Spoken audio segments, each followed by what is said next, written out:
Hey guys, welcome to another raid video. This is Lil. Thank you all for the support following the Nubs collab.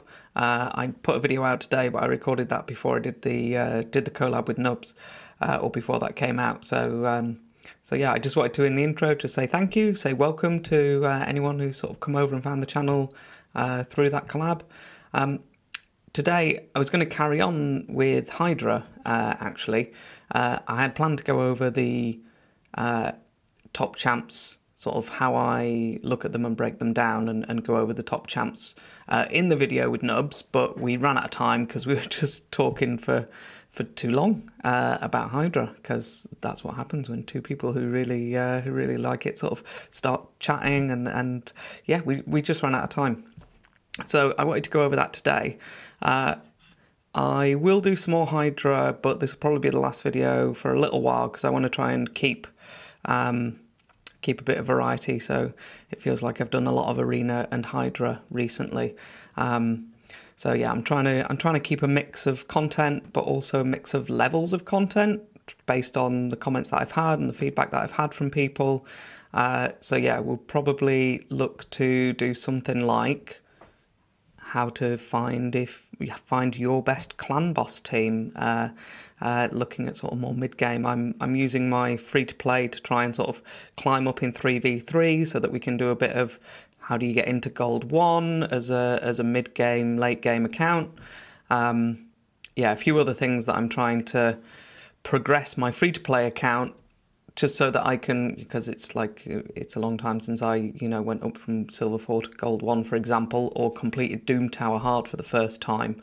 And it's different when you've got all those champs and all that gear. It's different. Even when you try and sort of strip them back, it's still not quite the same.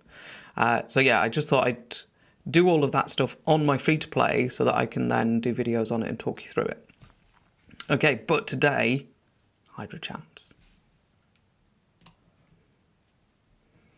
Okay, so in the beginner's guide, I talked about the kinds of buffs and debuffs that are a priority. And the issue with HYDRA is you need to bring so much and you only have 6 champion slots. So, champs that do a multitude of things just become so S tier. The champs like the Necmos or the Missionakis, or those types of, or the Tahanaraks, where they're filling lots of different roles all at the same time. Now,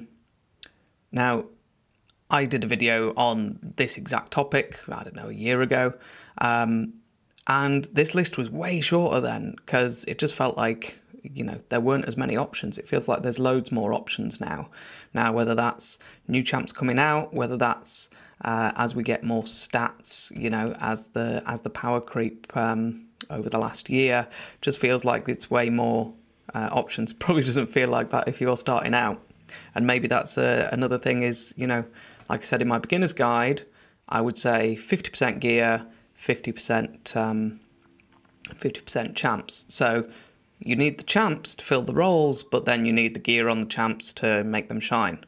So let's get into it. And I rearranged the buffs and debuffs in the order of priority that I would do. So first, block buffs. Nubs suggested a team for me without block buffs in. I have been running those a couple of times, but with the fusion going on, it's been difficult for me to really get the time and sit down and play with them properly. Personally, I always bring block buffs. Do you need it for every team? No. Does it make it a lot easier? Yes. And again, it depends. If you're planning on playing manual, you might be able to get away with a Lydia, who's a single target block buffs, and then you can target where she puts that. You can put it on the head of Mischief or whatever. I did do a run yesterday with no block buffs champ and just Lydia, which went okay, but it's really, you soon find, because you just think of it as like Mischief and Blight, and God, it's so annoying when those poison clouds get out there. Anyway, so block buffs, top champs, and I've highlighted in purple the sort of more accessible epic champs, or maybe they're a free champ. The gold ones are the sort of the champs that were free or were relatively recently free. I think Deliana is the oldest one I went back to. I figured anything older than that was probably getting a bit old for me to say they were a cheap or accessible champ. So, I mean, Uko was a fusion. A lot of people have got him. Very good, fills multiple roles. He's not the best block buffs champ, which somebody pointed out in my video the other day. No, he's not, because he won't place it when they've got a buff. He's got to strip all the buffs, and of course the Hydra heads have those protected buffs that you can never strip off. So no, not the most consistent, but he brings a lot of other things: a revive, an increased speed, block debuffs, and decrease attack. And he's all AoE, which is also good because you can put him in like a provoke set or a cursed set. So yeah, filling a lot of roles, even though he's not the best block buffs champ in the game. Ugo is excellent, brings your drop defense and your block buffs. Hanurak obviously brings your increased speed, she does the cleansing. Supreme Galek, so these, I would say, you could argue whether or not Uko and Ugo should go into A tier, and Hanurak and Supreme Galek should be the only ones in S tier, because Hanurak just brings so much, and Galek is a damage dealer that brings block buffs, essentially. You know, he's the best one in this set, simply put. Archbishop and Gerptuk. Now, if you've got a Trunda, obviously Gerptuk becomes S tier because he's enabling a load more damage with his passive, and then Archbishop is great if you don't need the decreased defense from an Ugo, because he can bring some shielding and he can bring increased defense. So personally, I'd really like him to fit into one of my teams really well, because I've got 2 Mishnakis. So actually the increased defense and the block buffs would be really useful there, because a Mishnaki brings the decreased defense already. On the budget end, so the sort of the B tier, Umbral is fine. You need to turn off her provoke for her to be consistent. Oh, sorry, you guys can't see that. So you need to turn off the provoke to make that a bit more consistent. Let me see if I can just resize this a teeny bit, just so we can fit the A, B and S all on one screen. Oh, I've scrolled too far.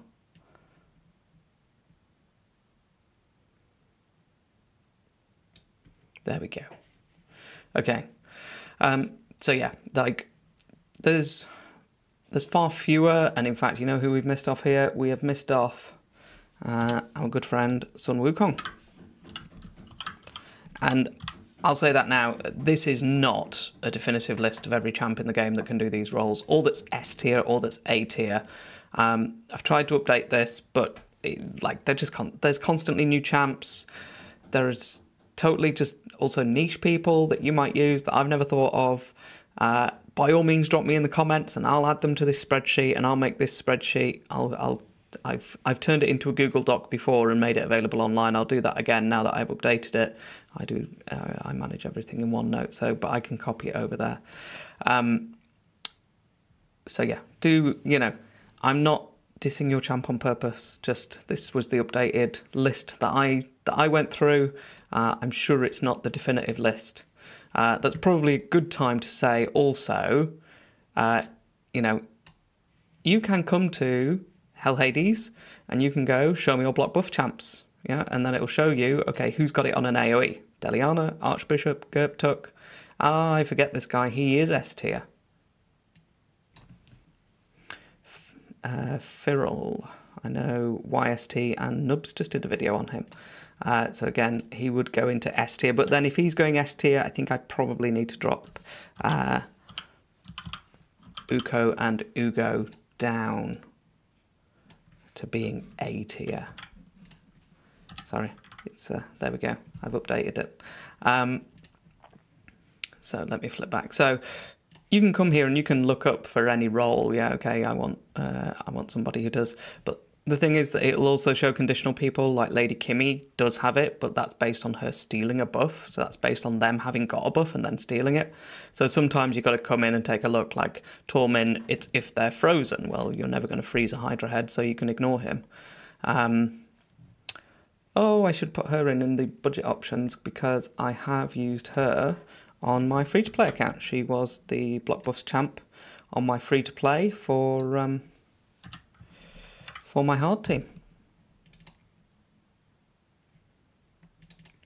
There we go.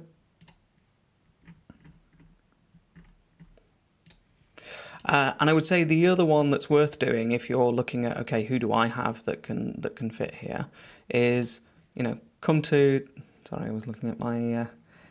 your champs and use the filters down the side. Sorry, I was rebuilding my Artak earlier just to make him solo ice column. And yeah, go skills and then pick what you're looking for. Yeah, so block buffs, and then go on all enemies, because you only want people who bring it on an AoE, and that will show you your champs that have block buffs. Yeah, and then you can scroll through and you can go, oh, I didn't realise that she had block buffs, or, you know, that I had a second GURP tuck hidden in my vault, or whatever it might be. So yeah, 2 resources just to go and sort of go, okay, what have I got? Or, yeah, what hasn't Lil included in his list of top tier champs? Again, not an intentional diss. So, anyway, provoke, I would say, is then super important. And I just scrolled and I shouldn't have, because I had it right where I wanted it. There we go. So, provoke control is key in Hydra. Like, if you're in control, then you can slow them, you can speed yourself up, you can make decisions, whereas you see runs start to fall apart where suddenly you're out of control, and then the Hydra starts to take turns and it steals your buffs and it gains turn meter and it gets cleanse off and it eats a champion. And that's when your run falls apart. It's exactly what happened to me last night when I threw in my new mythical, I forget her name. I'll not look it up. The orc, the one that does loads of damage. And yeah, so you know, as soon as it starts to fall apart, that's it. Like, you're on it's difficult to then stabilize. So provoke, I would say. Iron Gut for me is S tier here. I would say also Krisk. Vargal, maybe Vargal's only A tier, I don't know. Morley, I would say, is S. Yeah, I'm gonna drop Vargal down. I have a Vargal on my free to play, and he's good and he brings a lot, and he's got it on a super short cooldown. I would say he's definitely the best of the A tier. Bivald, really good. Seeker, great budget option. Seeing loads of teams with Seeker in my clan right now. Just, he brings so much turn meter boost for your team. And that provoke, now he's not very good on the provoke on auto teams because he's just a single target, but seeing him in loads of teams because he brings that increased attack as well. And again, multiple roles, yeah, suddenly you don't need an increased attack champ, because getting in those enabling buffs, those increased defense for your defense nukers, those increased attack for your attack-based nukers is where it gets tricky to fit everything in. And then some more sort of B tier options. Husk. Again, Husk is great, and he's going to be in there for damage, but he's a great secondary or supplementary Husk provoker. Now, can you use him as your only provoker? Yeah, I have, but then you're sacrificing a lot of his damage.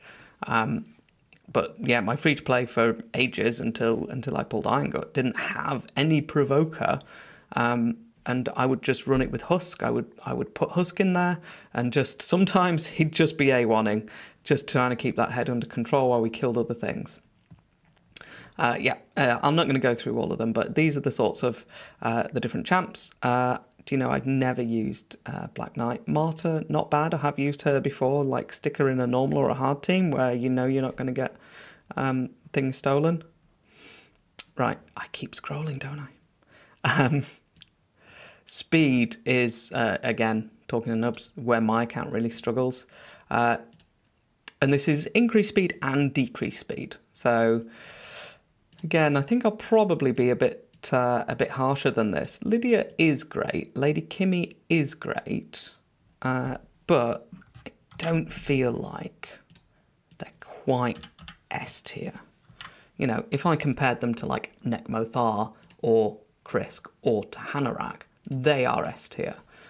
So I'm gonna be brutal, and I'm gonna drop those guys down, just because, you know, like, I've got Lydia, you know, and she doesn't always make it into one of my teams because I don't always need the drop defense because I'm getting it from elsewhere. That looks better to me. Elva, I'm also going to go A tier for Elva. again, she is great, but not, you know, not crazy. She's not crazy. I've probably been too overzealous with putting people in S. So, yeah, to Hanarax, the Krisks, the Necmos. Necmo is like best in slot here for me, for my money. He brings the increased defense, the decreased defense. Everything he does is AoE. He brings the decreased attack. So yeah, Necmo is amazing.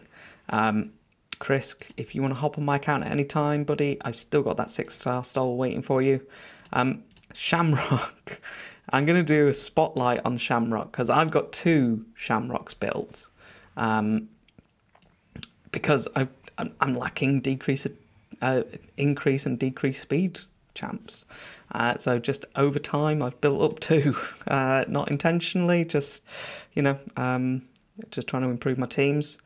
So yeah, I'm going to do a spotlight on Shamrock because I've got 2, and because I was thinking of taking him out of my teams recently. And so I tried it, running someone like a Tumisia in that slot instead. So I'm getting at least the decreased speed.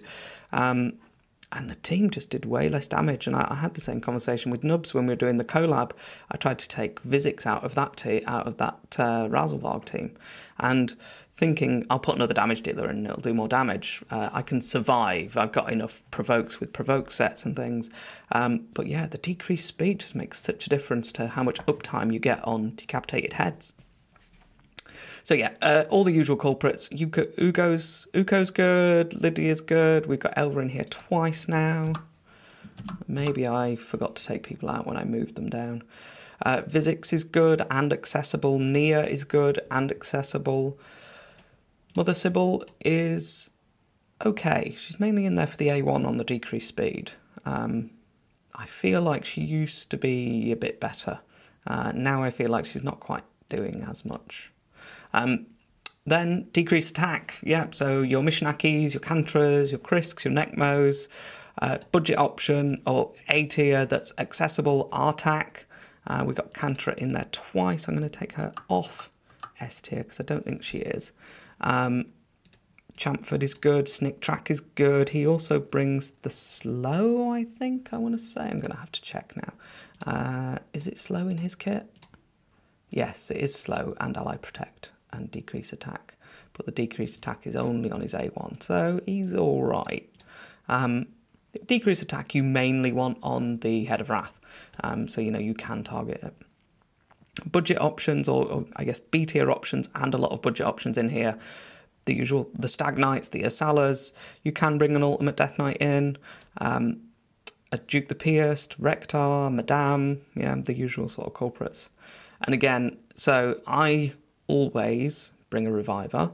I have run teams without, but I like the consistency because you just, at some point, Head of Wrath's going to pop out, it's going to get increased attack, and it's going to kill one of your squishy attack-based damage dealers.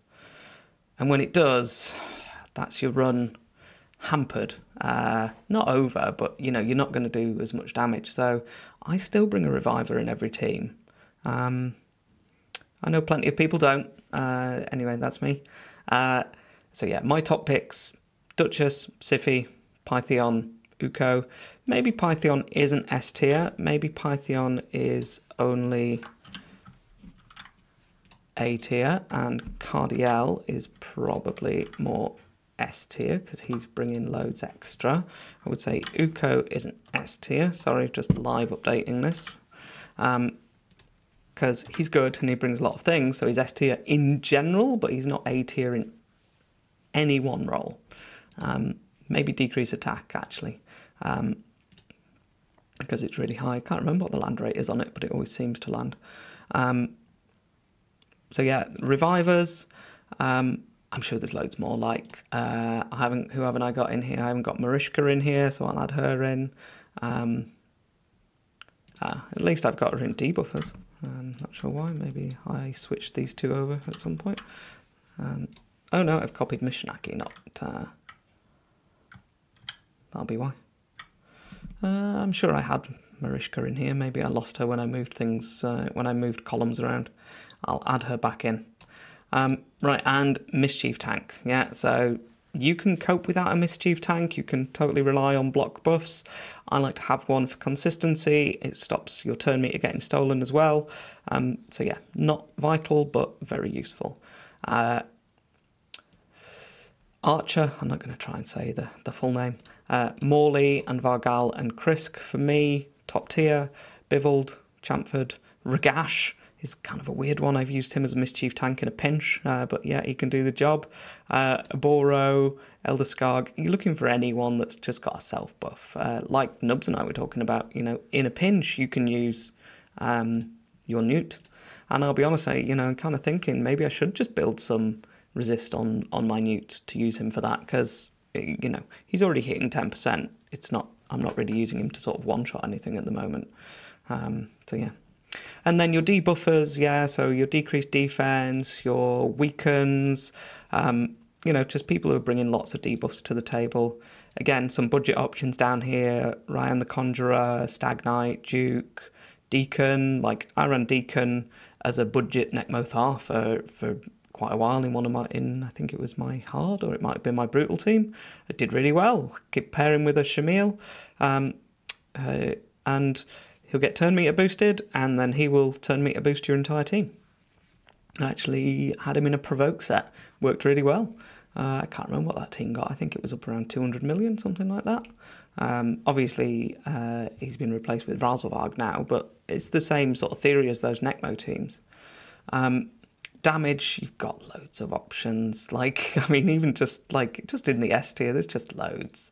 Yeah, Akrisia, obviously, Mishinaki, Iron Gut, Cupidus, Trunda, obviously, Newt, obviously, Taras, Jumecia, Sisia. Maybe Sisia is more A tier than S tier, I think.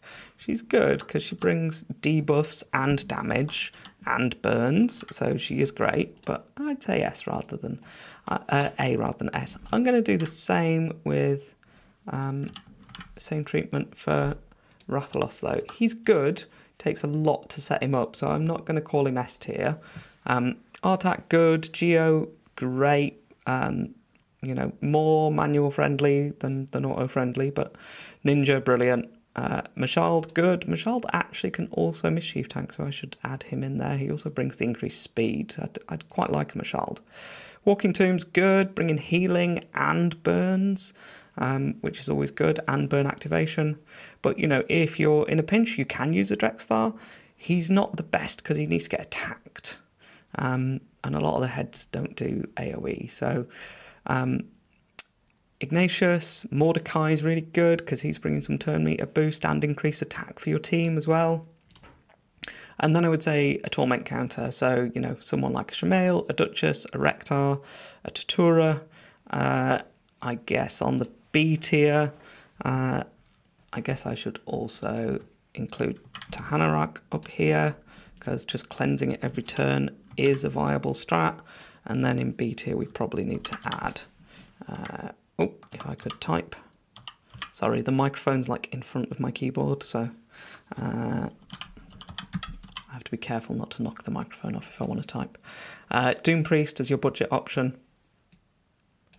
And then healers. Now, I never got to filling out the buff slot before the video, so actually this one's blank, so apologies for that.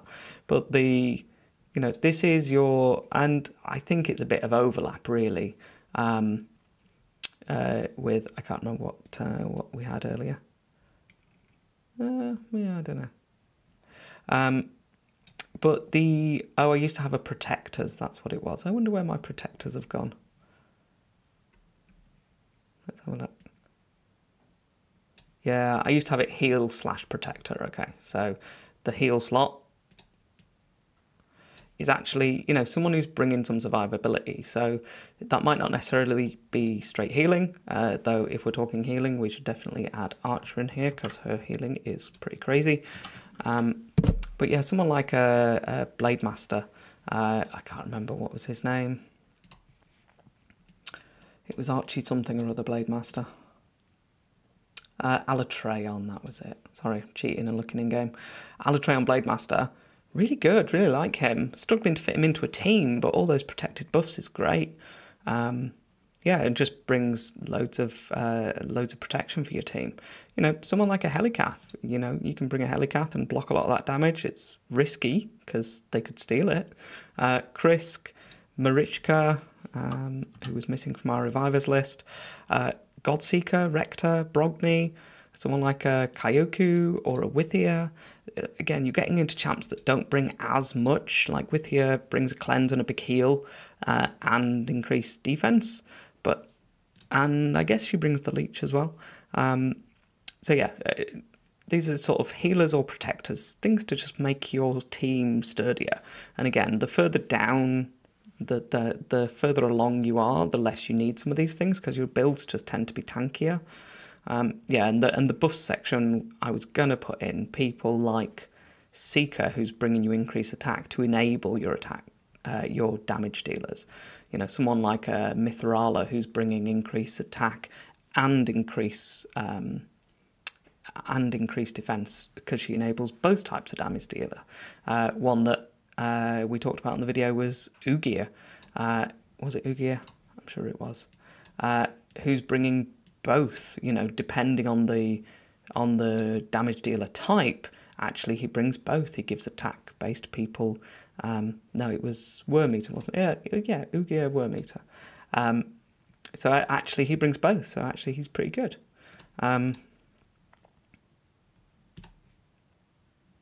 Right, I'm going to stop talking because if I don't, I'll just carry on yabbing for ages.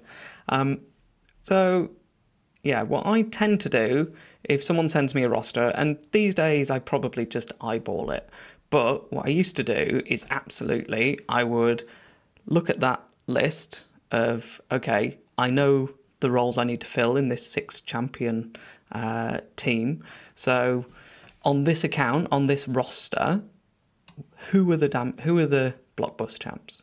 And what I would do is I'd take a copy of that and I'd delete all the ones that they didn't have. So I was just left with, okay, here are your best block buffs champs. Here are your best provoke champs. Here are your best speed champs. And then I would piece together a team or multiple teams and go, right, okay, we're going to have Uko in one team and then we're going to bring in, you know, Archbishop into the other team so that you're spreading your different champs out across your 3 teams. Yeah, and I've built countless teams for people like that. Like Nubs was saying, sometimes you're like, on paper this is totally going to work, and then you find out it totally doesn't. I threw a team together last night, which I was like, well, let's see if it works. And then actually, I was like, actually the synergy on this team's really good. So yeah, now I'm going, okay, but I definitely need to get block buffs in here. And then it's like, well, what do I want to lose? Because actually there was some really good synergy between all the champs. So yeah, it's tough. Anyway, guys, drop me a comment, like the video, subscribe, because actually I'm now finding out, like, the more people like and subscribe, actually the more your videos get like promoted around, and then the more your channel can grow. So it does actually help out more than you think. You know, you sort of think, yeah, okay, it helps me out a little bit, but actually it does. Like, it promotes the videos in the YouTube algorithms. So do give me a like, give me a subscribe, guys, really appreciate it, and I'll catch you all in the next one.